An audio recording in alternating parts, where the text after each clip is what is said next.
start doing visual art? Well, first of all, thank you very much for inviting me. I'm really happy to be here. You're welcome. And well, I started doing visual art since I was like 5 or 6 years old. Yeah. I was very encouraged by everyone around me. And I was just a normal kid, that started making stick figures. And over time, I made more elaborate figures.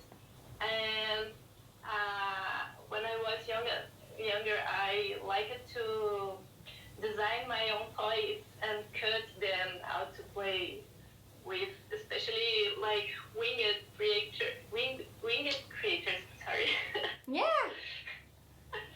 Yeah. So I usually made like an angel. I would cut there and play with my little drawing. Yeah. And this is how I started. That's amazing. Just like a normal kid. There's heaps of great stuff though that you've done. Like when I look at all the pieces you've done, there's such a variation of like every sort of like mythological character. You've got like the anime and the fantasy, and then just seeing like even some of those collaborations. There was one that was really amazing. It was, I think it was with Superstakio. Yeah. I do. And it was with Superstakio. Yeah, you guys do some great stuff together. We usually do like that. He starts painting acrylic and I do the digital art, and then we mix, and this is what we got. Yeah. So. It looks like another portal. Like it's like you can see a world over a world almost. Like I will get to our normal set of questions, but one of the things I love about Buckethead specifically, which I think that photo captures quite well. Not photo, sorry. Art piece captures well.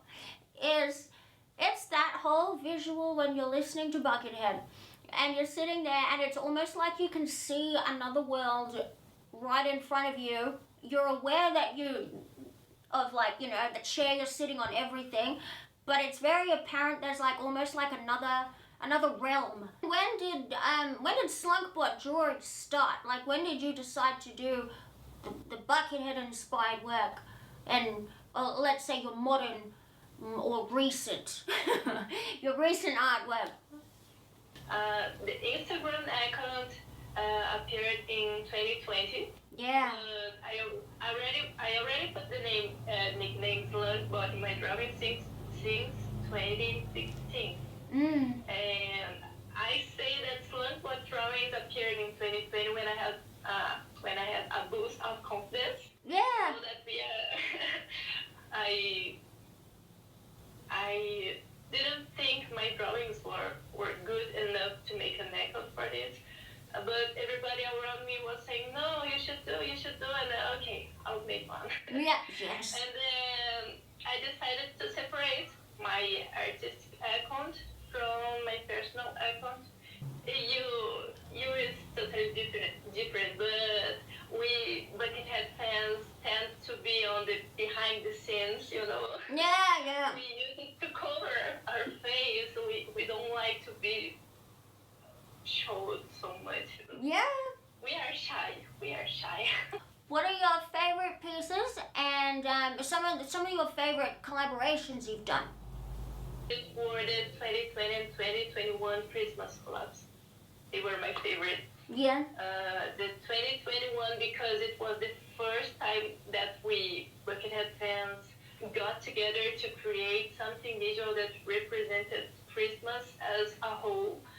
And there were 7 people counting on me.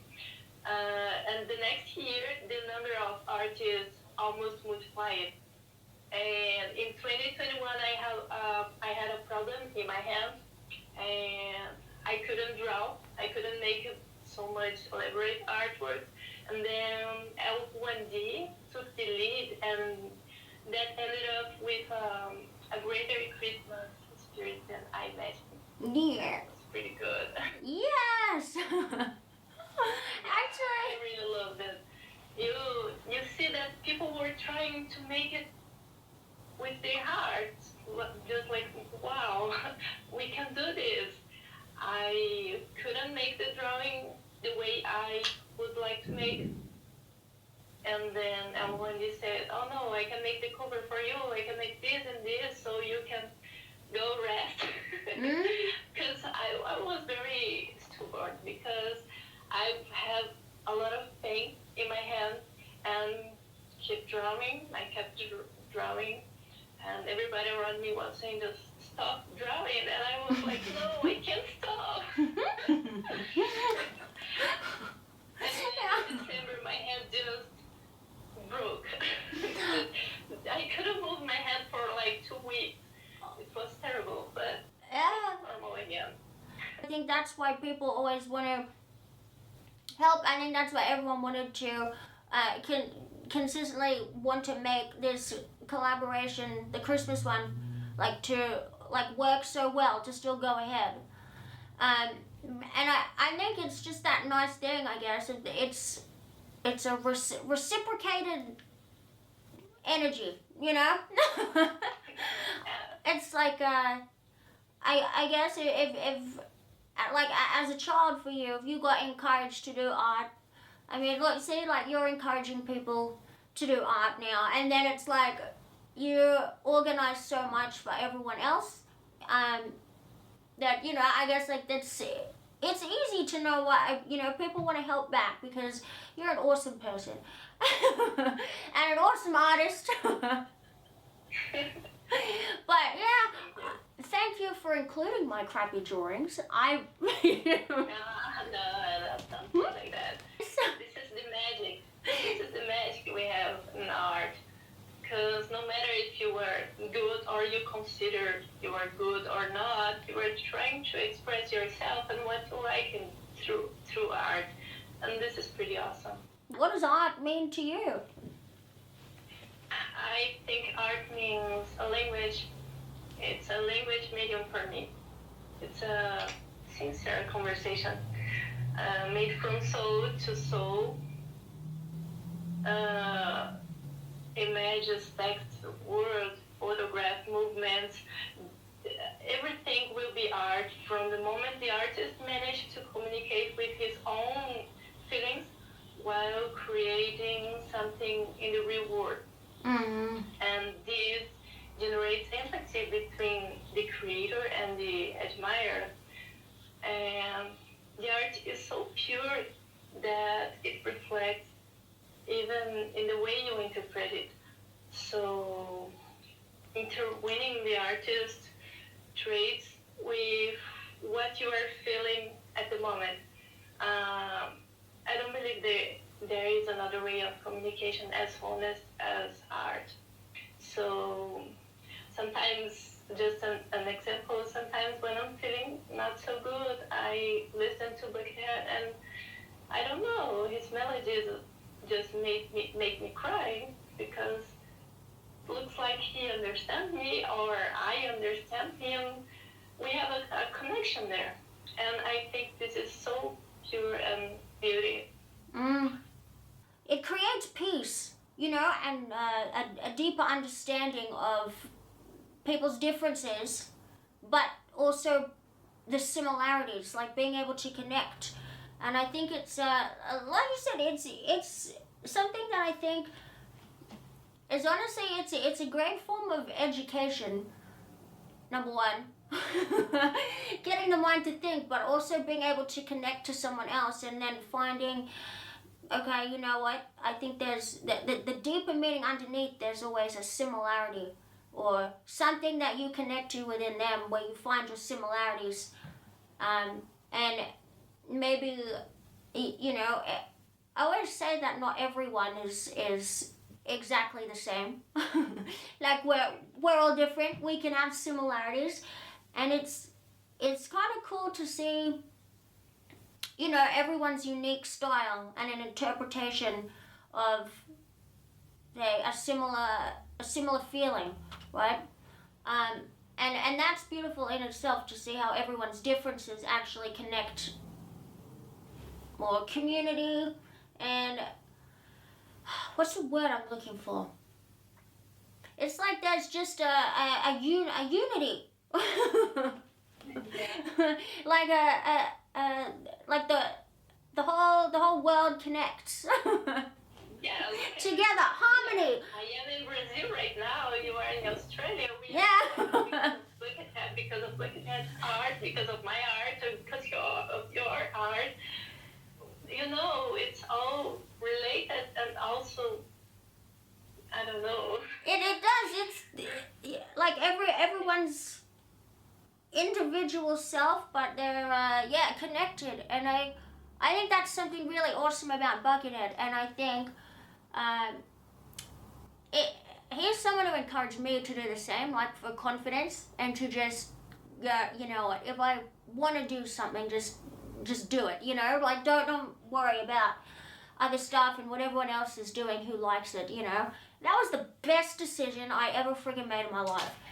And I was freaked out at the time.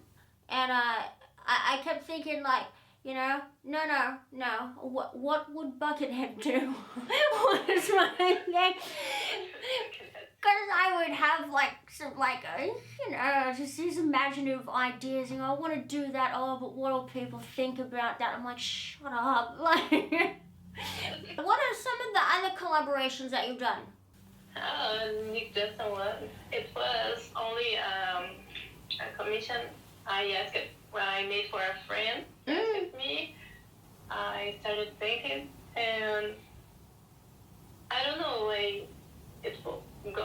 I got really impressed about it because I thought I wouldn't get it to make it on canvas, and just did it. You know, one of my favorite artworks I have made. It was a cover of your project on Spotify, the 100 Things. Yeah! Which, by the way, it was extremely challenging because you had everything very clear in your mind, and I wanted to leave it as close as possible to what you imagined.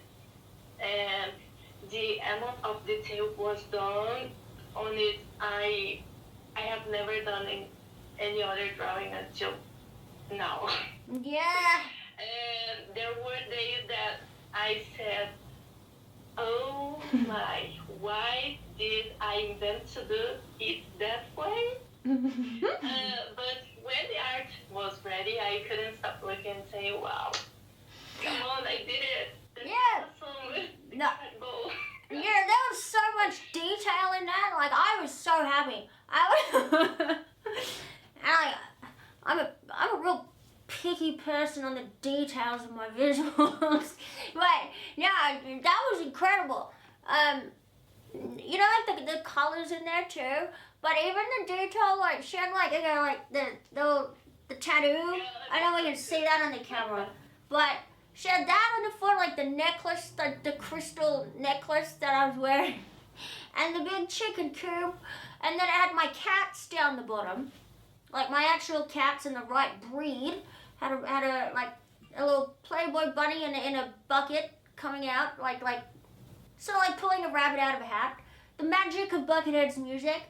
But that was incredible because that was like some form of like blend of SlunkBot drawings, anime, and fantasy art. That's what I'm gonna call it in 3. That was brilliant. I'm happy that you like it. I'm really happy that you enjoy it because I put some effort on that. Oh, Jared, that's wicked. In fact, we actually printed that on a poster. It didn't fit the poster paper, so I got to reprint it because I was gonna put it up on one of the walls up here. But I got to figure out how to lower these because even with the logo that you did for me, the recent ones, I want them more in the background. So we'll do, you know, I got some readjusting to do in the room. But there's one thing that I love about him and I love about your art is there's always a fun sort of, it's like a vibrant, childlike, wise imagination. And that's what I love about your work, and that's why it's distinct. There's always a feeling of that in there. When did you discover Buckethead? And Buckethead, he crashed into my life while I was looking for something new from one of my favorite bands, System of a Down. And I was there on YouTube praying for some new soul content. I think anyone who was a fan between 2012 and 2013 will understand these things and yearning for new music. That's funny because Buckethead has more than 400 albums. Then they have to. Yeah. How can I say? Balance the things up. And then I found the song We Are One by Buckethead and Superstakio. And everything was going well until I saw the Buckethead. I guess this is the first thing that crossed everyone's mind when they see Buckethead for the first time. It's a bucket on the head. Are you serious? And what's up with that mask? Come on. Does he work with taxidermy because of this video clip? Weird. Is he satanic? He was pricking his finger and putting some blood in there. And, oh my god. I didn't understand at first, but that guitar solo was so I know. so good. And from there I started listening to some popular songs like Welcome to Buckethead Land, Soothsayer, Jordan, Whitewash, and when I realized it was too late, I was addicted to Buckethead. Yes. I got into Buckethead Land and got lost. Yes. That's exactly, you get lured in and then you just stay. Like, and you keep finding more. There's no way out. You just enter and okay. Yeah. You know what? I guess I never really. We don't really need a way out, you know. I think. Yes. Yeah. That's point.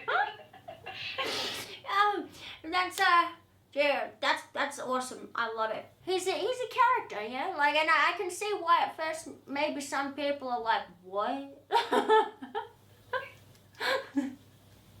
But I mean, you know, it's no different from Van Gogh. I mean, goes like, what? What is it? What are you listening to? And I say, just listen to this music here, this song. And they goes like, I don't know what they have on their minds because Buckethead is awesome. Right?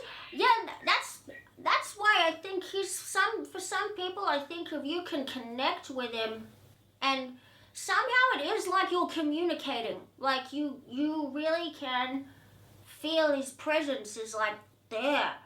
But I think maybe it's something to do with maybe you have to sort of be more connected to that emotional aspect of yourself. Which, I mean, a lot of people, I mean, I don't know if it's right to say, but I think a majority of people aren't, like, you know, you don't really get to have as many deep conversations with people, or you don't get to, you know, express your feelings as much maybe in the world today, whereas, like, I really need that. It's something where it's like if I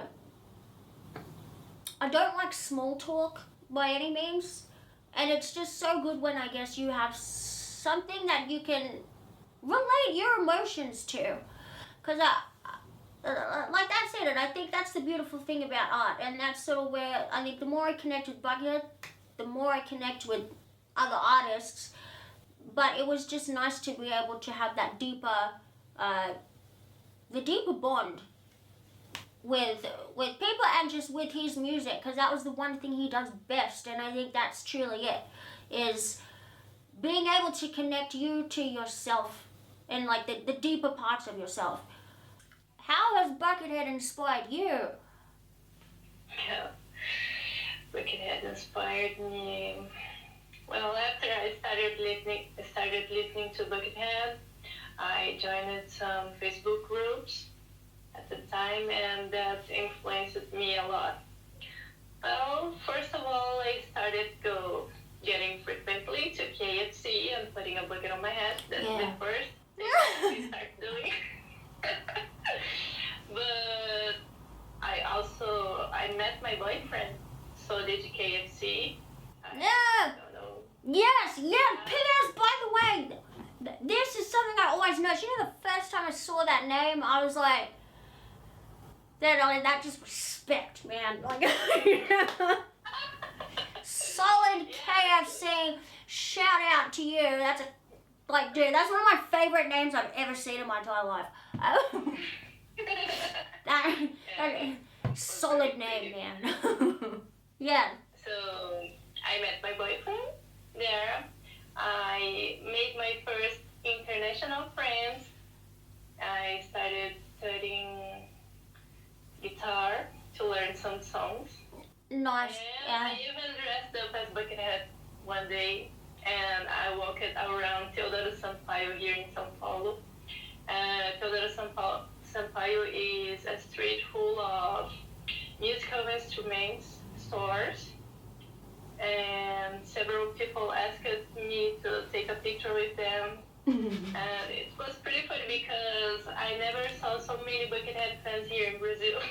I feel like, you know, when you put the display of love out there, that's when you attract all the other ones who are like, oh, you know? It's just like when we are walking around and see someone's t-shirt with the movies or series you watch it or anime, and you look at their t-shirt, at his t-shirt, and goes, wow, so he likes just the same as me, let's stick together, let's be buddies. Yes! I felt that way when I was in Teodoro Sampaio. They go like, wow, you like Buckethead, that's amazing, let's take a picture here, call me on Instagram and whatever. Yeah. And this is very nice. I think there's a certain value or trait there that I think we all have, because there's something about, like, it's just true, like a really nice understanding and like just this nice peacefulness even within the Buckethead community, where you can just express your happiness and your joy about stuff and like really share the imagination, you know. But I think that's cool, and I think that's it. It's like, you know, when you find someone who likes Buckethead, you're like, oh, like, you know. You're my best friend now, come here. Yes, because mostly, it's not that it's rare, but I think, you know, like there's a lot of us, I think, you know, I mean, for me, you know, you find it's sort of scattered out around the world, you know, you'll find us in the different countries and places. So Lady KFC actually is from Rio de Janeiro, I'm from São Paulo. We met on internet, and when I saw that he was Brazilian, he loved Buckethead. Yeah. I said, I will marry him. Yeah! Just kidding. It wasn't exactly like this, but I was thinking, no. The first time Buckethead inspired you, what was your first art piece? Well, to be honest, the first time I was inspired by Buckethead, artistically speaking, it wasn't by art, drawing, I mean. It wasn't the drawing. It happened when I decided to learn to play the song The Homing Beacon. Do you know The Homing Beacon? It was previously called The Landing Beacon. And that song touched the bottom of my soul, and I needed to play it. And I barely knew how to read tablature, but I managed how to pull it off. Even on my warped guitar, here, the brown one. Yeah. But speaking of drawing, the first time I drew Buckethead, it was on my high school notebook sheet. It was July 13, 2013. The International Rock Day. And my younger sister she liked my drawing and asked to color it. And I remember it like it was yesterday. I said the raincoat is yellow and his pants are red. And 10 minutes later, I went to look at my drawing, the notebook, and the raincoat was red and the pants were yellow. And I got so mad because she ruined my drawing, my first Buckethead drawing. But deep down, I like this customized version. Yeah. And then it snowballed. I started drawing Buckethead frequently and posting in groups on internet. Got my first Wacom. Created my nickname. My nickname, by the way, it was inspired by the song Jaws. Jaws, yes! Yes! Very nice. So what about if I put some bot here? Let's do SlunkBot. That sounded happy. Yes! And then I became SlunkBot. I love it. Yeah. Yes, the next thing I knew it, I was creating digital art and painting colors for Buckethead fans all over the world. I love it because it's well, I think I discovered you actually, and it was from a bucket cast. They had said that you're I think it was I think when you first did their like cover art and logo for them, and yeah, so you know that's how I found you, because then I went to look at your page.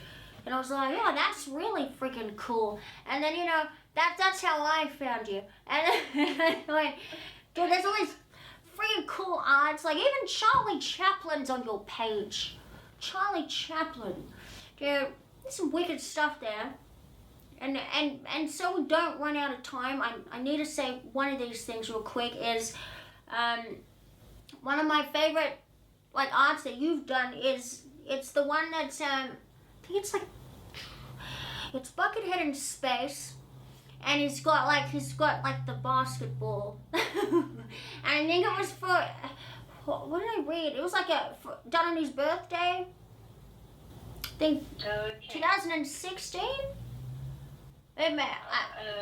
Was he in space? Yeah. Playing basketball? Yeah, in like an astronaut suit. Oh, I remember this one. Yeah, that's one of my favorites, actually. I know what you're talking. That is everything. It's got like, you know, it's got a bit of Jordan, a bit of his like, because I describe him as cosmic sometimes. Cosmic and ambient. It's got that in there. You know, and it's also got his fun, just like, you know, like the, I don't know, what do you call it? This is like his imagination gone wild. I love it. And he's just enjoying himself, just floating through like all the different, like just all the abstract stuff, just joining it like he does with his music and making it sound like just this really gorgeous flow, you know? Favorite Buckethead songs? What are your favorite Buckethead songs? Favorite Buckethead songs? Let's get started.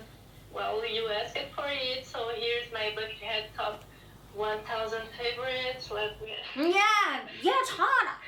For making a list of those, man. I've tried. Actually, I do have a list with 1,000 of my favorite Buckethead songs. Yeah. Okay. But I have a lot, like As a Loom of Glass, I'm Susie, Start Chasing, Look Up There, The Cookie Monster, Whitewash, Spooks for the Wheel of Torment. I just love this one. Yeah? Dude, oh! Wait. No, I want to let you finish. I've got another question. Wait. The sequel, I really love the sequel, Lurker at the Threshold. I don't even know how to say yeah, Lurker at the Threshold, yeah. Together, they are amazing to me, I guess. Yeah. The closet triptych is triptych. I don't know. Yeah, dude, I'm saying yeah to all of these, but I love the closed triptych. It's on Pike 30 Yeah, sorry, I get excited about that. Also, the rising sun. Oh, yeah. Calm down. That's another goodie. Whitewash also. Yeah. I know it's a crime. Do not mention another Suits. that we think. Yeah. But we will need an episode just for that. Yeah. The song I would separate, just like my really favorite song that touched my heart, it was Look Up There. Oh, yeah, from Pike 5. That's awesome too. That's in my top 20. That was in my Pike list. The Pike itself was in my top 20. I made a list of 1,000 songs, but I didn't make like top 1, top 2, top 3. That's impossible. Oh yeah, I'm gonna say my top 5 is really difficult, but the other side of the dark for some reason seems to be like this. Polar Trench and the other side of the dark, like those two Pikes, but the songs, The Light in the Fog and The Other Side of the Dark itself, those two have seemed to create like something within me personally that just decides, all right, I'm doing this. And then The Other Side of the Dark was an idea to go, right, I'm creating this next. And it's like just these two big shifts in my life that had inspired those. And Pike 65. Pike 65. Oh yeah, Hold Me Forever. Yes.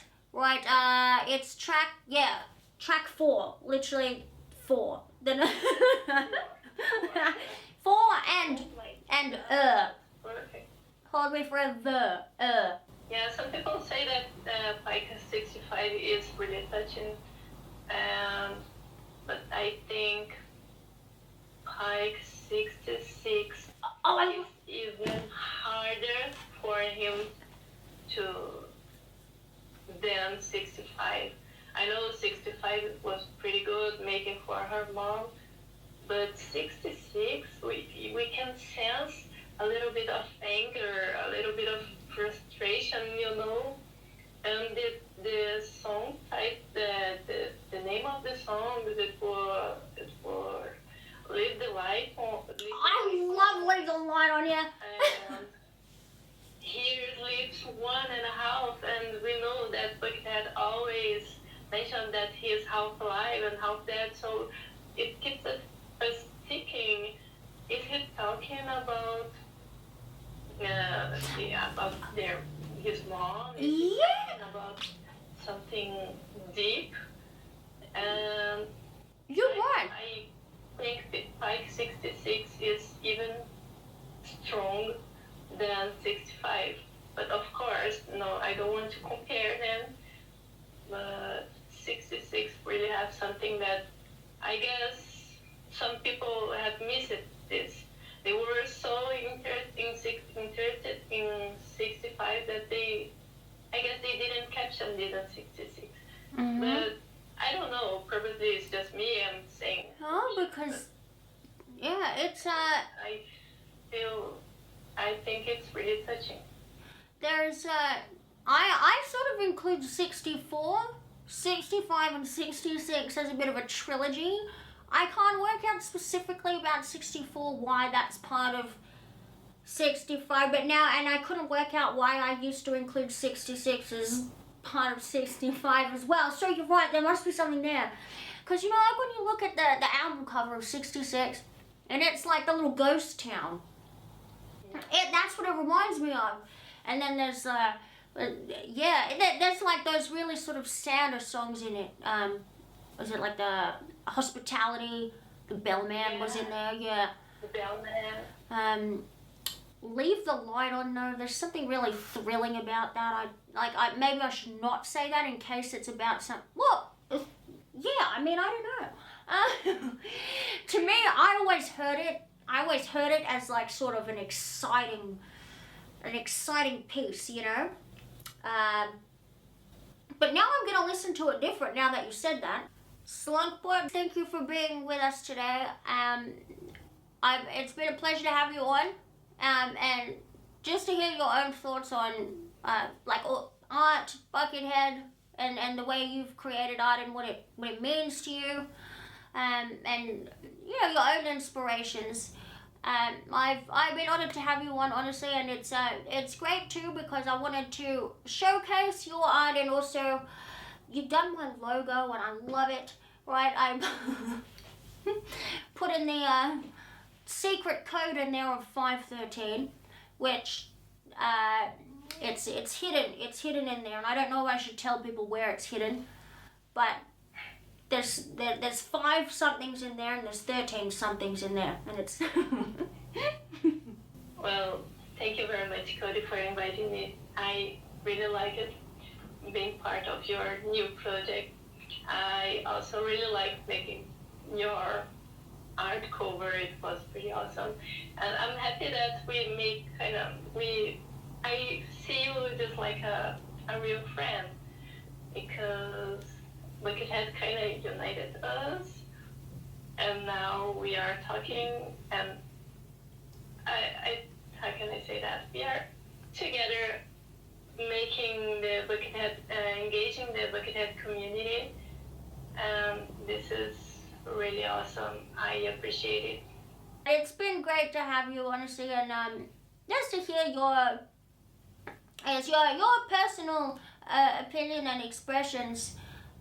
You know, they're like the most meaningful things in life, and I think they're, you know, just like, I guess, like Buckethead, like with his art. I mean, it's the art, but it's also everything behind it, and just being able to, I think, be involved even like with me with your collaborations, right?